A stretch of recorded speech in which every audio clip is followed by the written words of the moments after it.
What's up, everybody? Sorry it's been a while since I've done an upload. I had a stroke. So there's been a bit of rearranging in life, a bit of rearranging in the office, things like that, to try to keep my anxiety levels down enough that there's not really a danger of that happening again. It's been interesting. I did come through it mostly, unscathed. I can't really tell the difference. It's a weird experience. The world was just like melting for a couple hours, and it only was like half of people's faces, and moving my eyes around I would refocus and then it would melt again. It was kind of wild. So we're closing the proper office section of what we were doing. We did computer repairs and things. We're focusing more on business support. I'm going to be able to do more videos as a result of that, because I'm just going to have more time, which is definitely a positive. It's something that you guys probably would appreciate, those of you that really like the channel. I want to go ahead and give a quick thank you to Alex and Consuelo for supporting us on Patreon. I know it's been a while since we put up videos. You continuing to support us there is been something that has allowed me to do a couple of bigger projects for explanations that should be coming up in the next couple of days, as far as things like heating this big tank and things like that.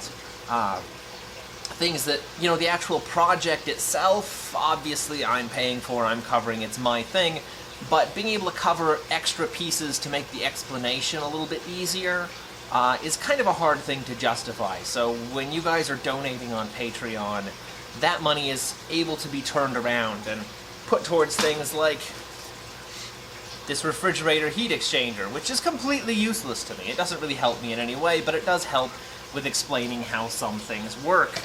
So thank you again to Alex and Consuelo for your continued support. If you guys want to support us on Patreon, if you like what we're doing, you want to see more videos, the link is down in the description.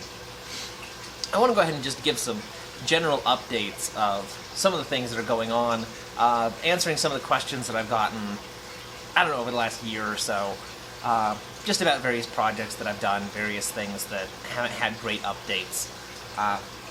First one is the foam background. I've had quite a few questions about how that's held up, so I want to show you guys that. I did move the tank, I drained it, I did a complete rescape of it. So let's go ahead and take a look at that. So hopefully that's a pretty good view of this. You can see it's held up pretty well. There are a few places up on the tops of the rocks where the plecostomus have eaten away the mortar that I put in, the tile grout. But the algae that's grown into the open pores of the sponge really just looks okay. You can't really tell where it's missing and where it's not. The texture of the tree, I think, came out pretty well in the background. That's held together really well. The plant that I stuffed into the tree roots here has grown into the background well enough that it's not possible to remove it. It's made a little hide in the back that some of my bristlenose plecostomus have decided to turn into breeding ground, so that's worked out pretty well. The overall tank itself is, I think, probably going to be largely a peaceful Central American tank. You can see I've got a giant Danio in there right now because I didn't have any place else to put it. But I'm probably going to be going with, 10 more rainbow cichlids, several more platies and mollies and things like that, because I've got pretty hard water. They like it pretty well. And I don't know, if you guys have suggestions for other interesting, peaceful Central American fish that aren't too big, let me know. We're also going to be converting one of the other tanks into a very large Central American cichlid tank. So we're going to get some jaguars, some Cuban cichlids. I've got a few fairly large Jack Dempseys. Probably going to get a couple yellow jackets, things like that, just so that it'll be more of an interesting example of large stuff. I know people like that a lot. We are kind of turning the office into kind of a showpiece just for what's possible with aquariums and what people can do without spending a lot of money. So any suggestions you guys might have would be pretty cool. The weird eBay scam weeds are still going strong, even with moving them in the tank. I found that if you're going to move them and try to replant them, all you really need to do is rip them out and then throw some of whatever substrate you have on top of them, just do a pile on the bottom, and they will spring up pretty well. Let me show you the new growth that I've gotten in the last week.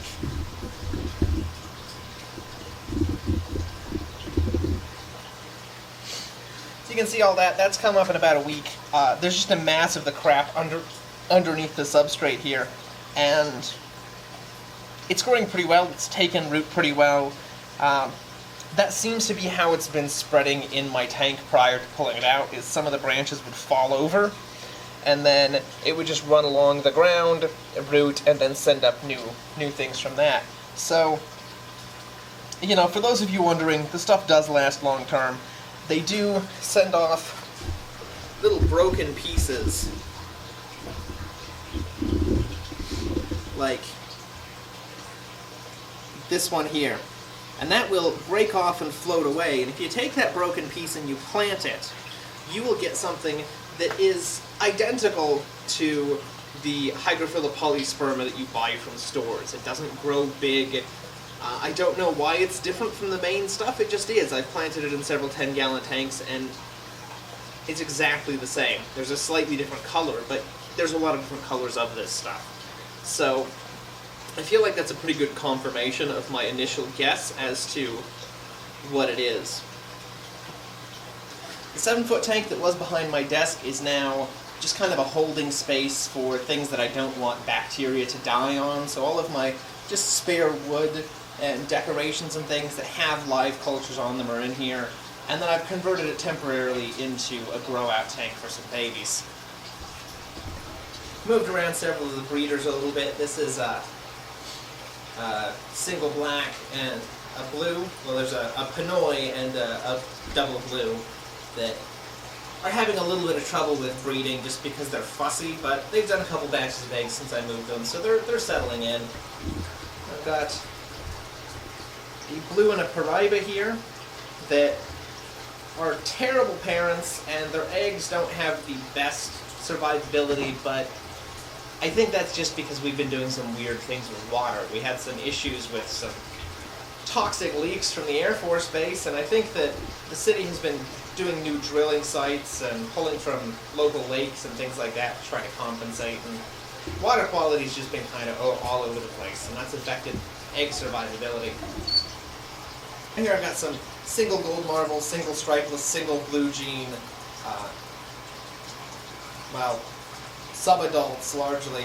They're old enough that they should be breeding, so I'm waiting. I've got 8 of them in there, and I'm waiting for a couple of them to pair off.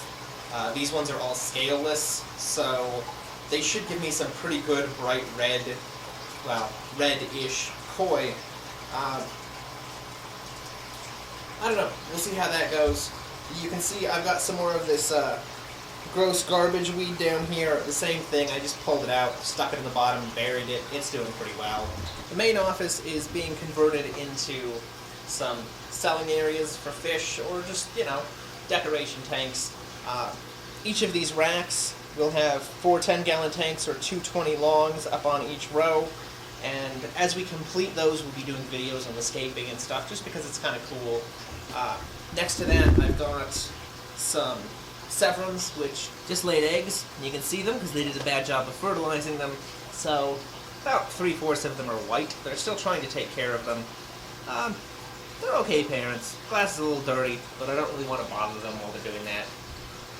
Here, which is going to have 15 gallons and 30-gallon tanks, and then another rack here that will have 12 10-gallon tanks, which currently houses all of my cockroach cultures, which I'll probably be doing some videos on because some of them are, you know, kind of cool. The feeder videos tend to get a little bit better response. People seem to appreciate that kind of stuff more, so we'll be looking at some of them. The large tank has had a fair bit of grow-in. Some interesting things have happened. I had some water wisteria in here someplace that sent off some floaters. This one up here has grown into the wood on the surface. I think that's a pretty cool little touch. You can see over here I've got some Anacharis and some coontail or hornwort that's kind of tangled up around some of the branches in kind of an interesting way. The Hornwort is kind of a troublesome species for large tanks. It does sort of take over everything, so you can't really even tell that I have that massive tree stump back there, because the 6 or 7 feet of depth that's in that section of the tank is just solid hornwort. The background, I think, has come out looking pretty good. The algae growth, the dark spots are algae, the light spots are where the snails and Plecostomus have gone in and cleaned it up. It's an ever-changing pattern, which is pretty cool. It does tend to match the modelings of the actual rocks that I've got in here pretty well. So you can see here, there's actual rocks and then the actual background where it's been kind of skimmed away, and there's kind of the same eating patterns and moss growth things going on, so it matches pretty well. Back here you can see the coils of my heating unit that I designed. I'll be doing the next video on that. I'm working on something to cover that up. It'll still let water through, but, you know, for now, it is what it is. There's just some random stray driftwood in there. Some of the pieces that I got have never sank. I don't know what's going on with that. That piece there, that's as low as it goes. It just sort of hovers there. It looks like it's wedged temporarily, but it doesn't really want to go any deeper. The jungle vow that I've got in here is spreading incredibly slowly for jungle vow. I was really expecting it to have explosive growth that would end up following the entire perimeter of the back wall here, and it's just not really doing much of anything. I don't know why. In the other tanks that I've got it in, I can't keep the stuff from taking over, so maybe I just don't have enough light here. I ordered another 6 of the lights that I've got on here, which will double the light in here, so maybe that'll help a little bit with that. Otherwise, things are looking pretty good in here. I do need to clean up some of the plants, obviously.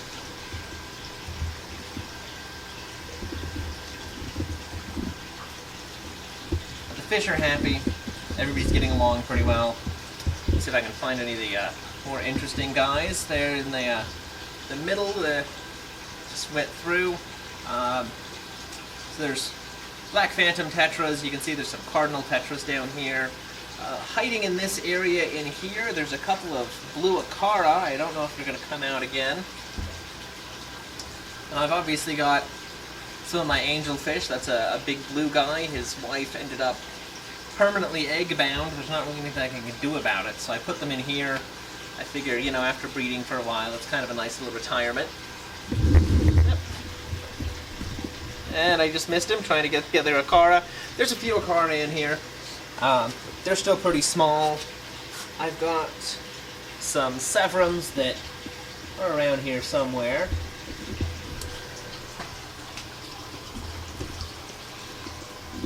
Yeah, here we go. So there's some green severums. They've got a fair bit of color on them when they've got space and they're happy. You can see this guy here has some nice red on his fins. He's a real pretty one. The other one, not so much. But, you know, they can't all be winners. I am currently looking for a good supplier for red-shouldered severums, which I think are absolutely gorgeous. I'm still trying to track down some flag cichlids. Trying to get a good supplier for headstanders and a few things like that I think would be pretty cool in here. But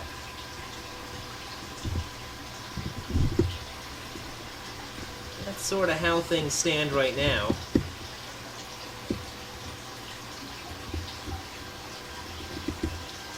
So the next couple of weeks, I'll hopefully have a few more videos on things up. I want to do some more things on water chemistry. I want to touch on, you know, what kinds of rocks are safe and what aren't, and how you can tell, and whether you really need to worry about it or not. Some things like that I think are interesting and useful, and I can really use the stuff that I've got as good demonstrations for that. And the next video is going to be the actual heating unit that I've designed for this tank.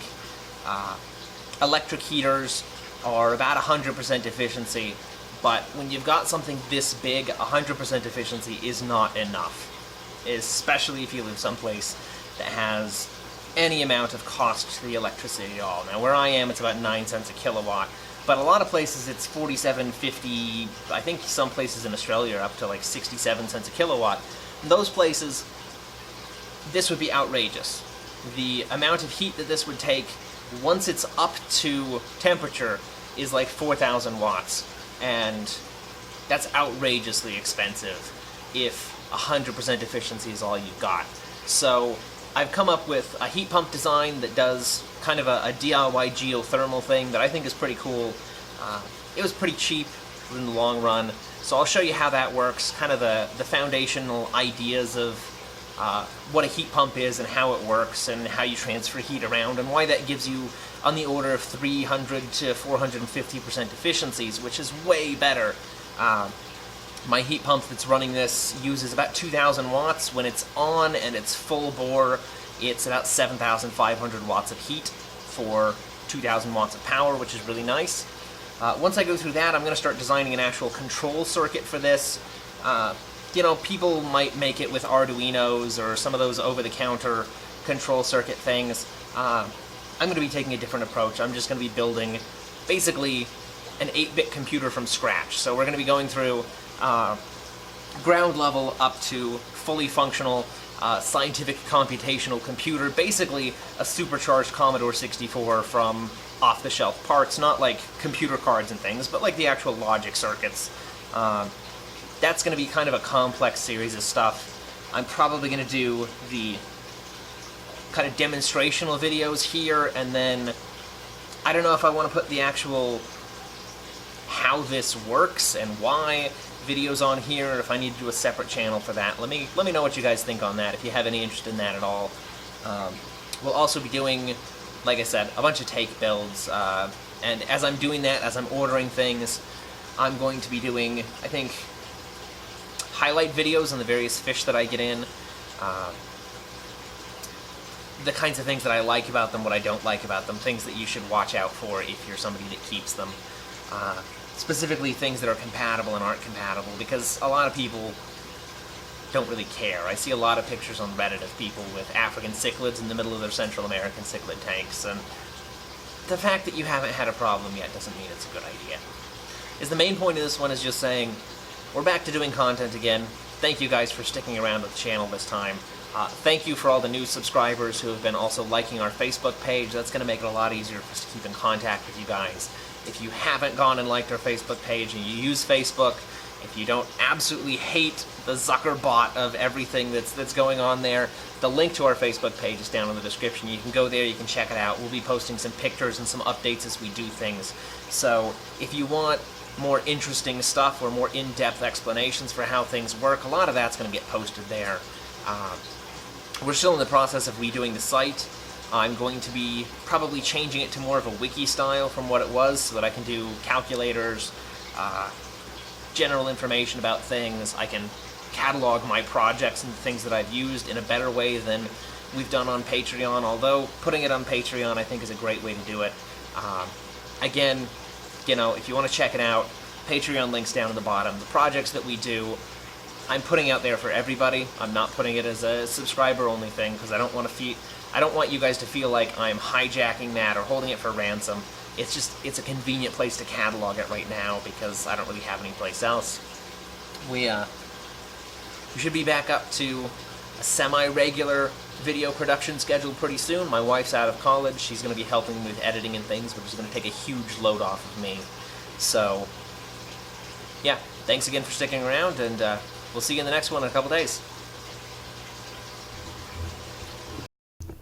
Wait! I'm back! Have you found yourself completely bereft of joy during the last hiatus of this channel? Do you cry yourself to sleep because you're missing the soothing sound of my nasally, squeaky voice? Do you wish you could hear more of my random complaining about stupid things and my terrible dry sense of humor? If so, you should check out our other channel, The Most Dangerous Games, where we play really, truly awful video games and just complain about them the entire time. Link in the description.